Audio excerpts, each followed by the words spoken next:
কাকা আমার গ্রামটা কত বড় ওরে ভাতিজা আমগো গ্রামটা অনেক বড়, কিন্তু আমগো গ্রামে মানুষের মন মানসিকতা অনেক ছোট। কাকা এটা আপনি ঠিক করেছেন। আমার গ্রামে যদি একটা R15 থাকতো তাহলে আমার গ্রামটা আরো উন্নতি হইলি। আরে বেটা আমগো এলাকার মানুষের যে গরিবের গরিব আবার আমার ভাই কিনে করছি। সব বেড়া আমগো এলাকার মানুষ গরিব, আমগো এলাকার মানুষ হচ্ছে কিপটা। কাকা আপনি কথাটা ঠিক করেছেন।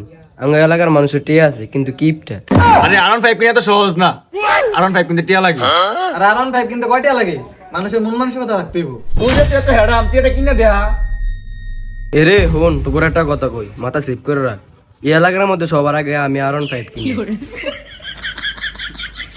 এতে ভাত খাই তো ভাত পায় না, এতে R15 কিনবো।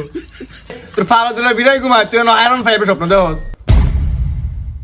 এরে তোরা আমার হলো মজা লেছে একটা R15 কত দেখা আমি কিনা দেখা দেম।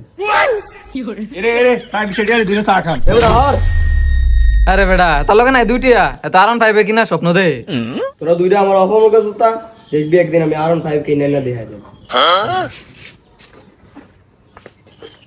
তার করে চাইল নাই, এতে R15 কিনা লাগে পারাবারি। আরে বাতিসা তা আমার টিয়া লাগেনি।